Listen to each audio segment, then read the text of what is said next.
Yeah, if I can just get your name, your past occupation, how many years of experience you had. In my past occupation, Yeah. what's Baba Jackson?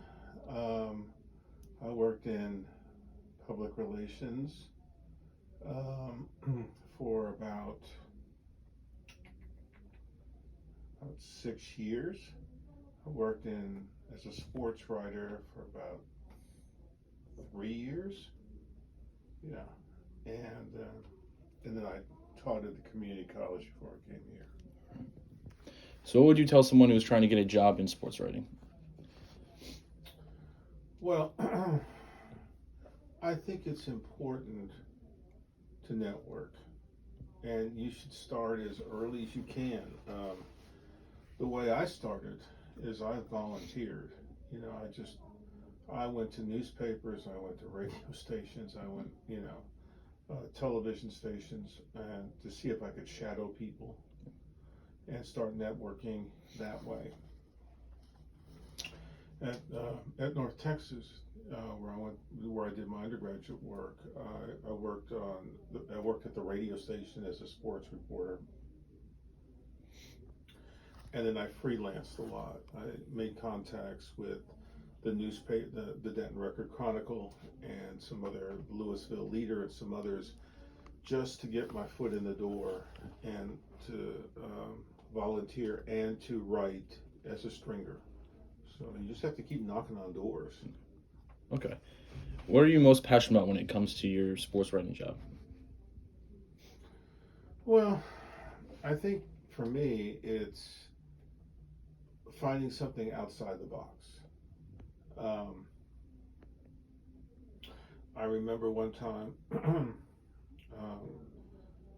I was able to write more of a feature game story rather than a traditional, like so and so scored 20 points, or something like that.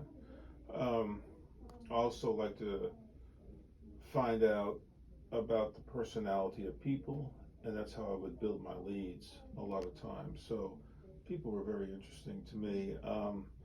What was very challenging, however, is writing the tough stories such as violations in sports, and that they would throw at me. Is there a specific moment during your job that changed how you went about doing your job in the future? Um, the only thing I could say to that is I might have already addressed it. Is that I really started thinking that everybody's writing the same type of story, hard news story, and I thought the personality of the person was were really the was really important, and as a result, I would always identify a situation that the person was involved in, or something that was extraordinary about him or her, and build my lead from that perspective. What were jobs or internships you had in college or after college that helped you get a job in sports writing? Well, actually, I applied everywhere just like everybody does. I worked at the campus radio station in North Texas, and the only thing that came through for me at that particular time was a job in Artesia, New Mexico. Now, um, I'm not telling you Artesia is the end of the world, but you sure can see it from there. And I couldn't just do sports. They wouldn't let me just do sports. You have to do everything. I think if someone narrows his or her perspective, then it's going to be tough. It's going to be tougher than if you just do everything. Like I did sports, I did news, I sold advertising, I wrote commercials, I did an on-air shift, I taught the school of broadcast training, I did everything. What are some qualities you believe every person should have when pursuing a job in this field? Well, I'm a firm believer, I guess, of old school. I feel like if you can write, you can get a job. But I think the main personality is that do you fit the chemistry of that organization? Don't be cocky, be humble, um, and do some research in regard to a particular newspaper or broadcast outlet that you're seeking. I wrote for two newspapers, after I got out of radio, and I loved it much more than I did radio. And so as a result, the more skills that you're able to acquire, the more marketable you are. Okay. What is your favorite sport to report on? My favorite sports to report on. Yeah, or write about. Um, for me, it's football. I love football. I love college football, I love pro football, and working um, now with the Dallas Cowboys has been a really excellent opportunity because I get to do my job and not have any of the politics. Yeah. And and so as a result, we go and we do the games, we provide the information to the media, had a lot of opportunities to talk to a lot of sports writers and listen to their stories and their experiences and things like that, which has just been phenomenal. For me, I worked at two newspapers before I went into sports information, and so as a result, um, that experience, was tremendous for me to get to where I wanted to go. Okay. What was the best advice you got from somebody that helped you do your job better? Well, I don't think it's advice necessarily. I think it's networking. I mean, people will give you maybe some tips along the way. Maybe you should. Um, like for me, I wanted to be a sports information director, and it didn't matter if it was University of Texas or Texas Wesleyan where I ended up. I just wanted that position, and the great thing about it is that meeting people along the way who helped me get to where I wanted to go.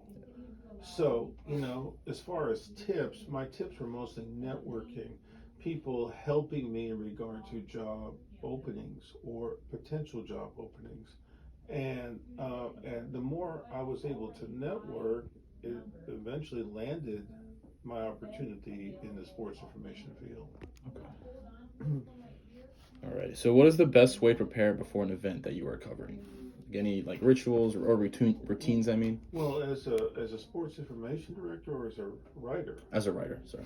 Um, so, as I guess it really fits both, but as a writer, I used to do a lot of research, on not just the coach or the star player, but about as many players on a team that I could get access to.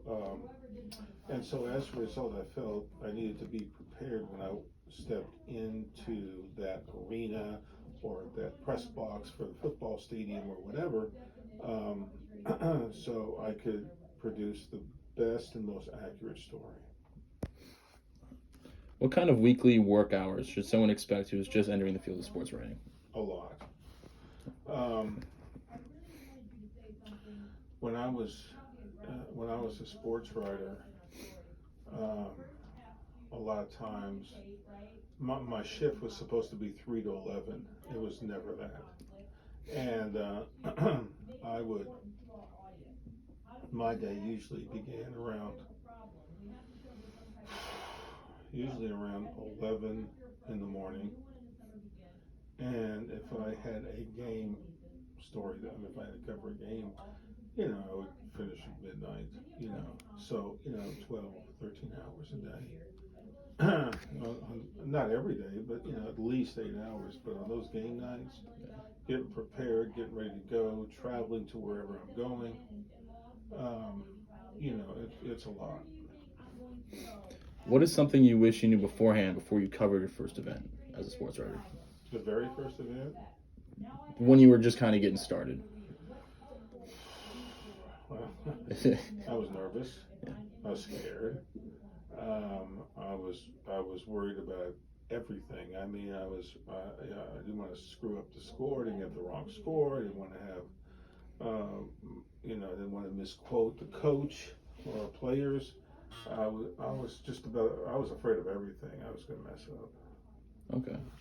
While working in this field, what kind of general mistakes have you seen other colleagues make or yourself while you're covering, an event, and like what advice would you give to a future sports reporter in order to not make these mistakes? Well, the main mistake I've seen is people getting too close to a player or a team. Uh, you know, Like creating relationships with them. yeah, Okay. relationships or which really distracts from the accuracy of the job and the game or whatever you're covering. That was the main thing that I've seen a lot. I was really concerned with what I call payola. I would see. Um, I don't see it as much anymore, obviously, but when I was first starting out, it was in smaller markets, and I was seeing people showing up with the colors of that team, the home team, or with the cap of that team, or the shirt with the logo of that team on there, or eating the food in the press box um, that was free, and I was fortunate in the fact that after a while, the question was, well, did I eat the food? And the response was, yes, I did eat the food, but I ate the food simply because I went to my editor and I told them what they were offering, and my editor was called the team and said, how much is it going to cost for him to eat each game? And my editor then paid for whatever the meal cost. So that team could not come to me and say, well, remember that free meal I gave you, or that cap, or that shirt, or whatever, briefcase. I would say backpacks, but and it just gave a wrong impression. I saw that too often. In your opinion, what is the best way to go about interviewing a player or coach? Well, again, it starts with research, and you can't walk in there with the five W's and the H, just trying to scatter shoot and try to hope you land on something. You need to go in there with a direction. Once you get that direction, you've got to be flexible enough that the questions that you ask may and the answers that you receive may lead you to a different direction. So you got to know the direction you want to go and be prepared, and then be flexible enough to know that, ooh, that answer, that's interesting. Let's go this path. Okay. So touch on that again. What is I don't know if there's the best way to deal with it, but the best way to deal with being rejected when trying to get an interview, or maybe try not. What advice you would give for somebody to not feel so disheartened if they were to be rejected? Well, first of all, you got to know why you're being rejected. Yeah. I mean, are you being rejected because you didn't follow the policy? Like at Texas State, you got to go through the sports information office, right? So we have in the class, an athlete. So let's just say let's say you were in another class with an athlete, and you just started asking that, and you work for the radio station or newspaper at school, or a newspaper, and you just went up to that person and started asking him or her questions, and all of a sudden that athlete goes back and tells whoever at the athletic department. They get upset. They try to ban you from, any future telling you violated policy. So as a result, first of all, you have to know, what the rules are. I'm not very happy with those rules all the time, but if you want to get access to an athlete, then you must make sure you know the procedure, and that's very important. The other thing is that always don't go in with um, necessarily with a chip on your shoulder. Don't go in there trying to get someone. Try to go in there for the proper purpose, and the proper purpose is the news value. Is this a news value event? That's what you bring in. Okay. What's an example of a bad interview question someone could ask a player or coach? That's probably going to get the coach riled up or player upset. Well, well, obviously anything negative right off the start, you have to ask open-ended questions.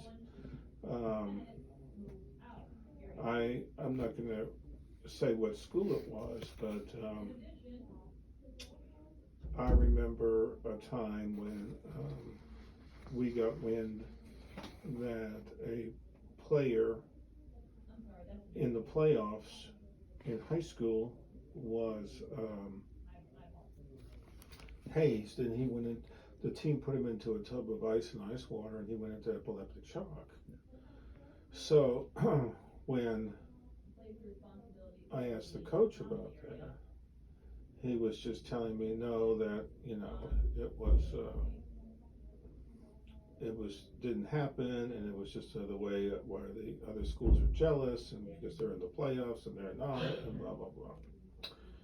But when we found out it did happen, and you have to ask that closed-ended question, then you've got to be prepared for the response. So, I mean, I was banned from the rounds. I was,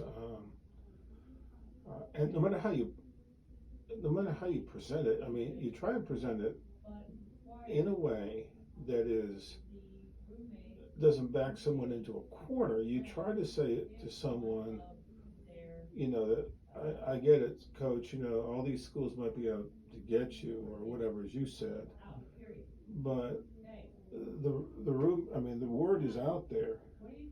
So let's do it, giving you the opportunity to tell how you felt like it really went down, or something like that. Sometimes when you're not as hostile, maybe, then the person doesn't feel so threatened, and that person understands that you're just trying to be accurate. Okay. And then last question. Is there anything else I should know about the job that you feel like you should tell me that you weren't able to really cover when I was asking these questions? Well,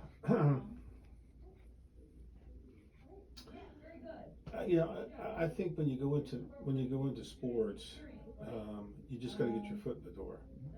Even if it's something you don't like, get your foot in the door, and then just start networking. Once you get your foot in the door and you're part of whatever, baseball, soccer, or whatever, and you don't want to do that, you don't want to be a sports writer, maybe you want to be sports information, or you want to be, a web designer for sport, whatever. Just get in, write, do whatever you can, market yourself, get as many skills, acquire as many skills as you can, and then get in and start networking, knowing where you want to go. And just keep on trying. You just keep on networking and talking to people, etc. That's the best advice I can ever give. Perfect. Yeah.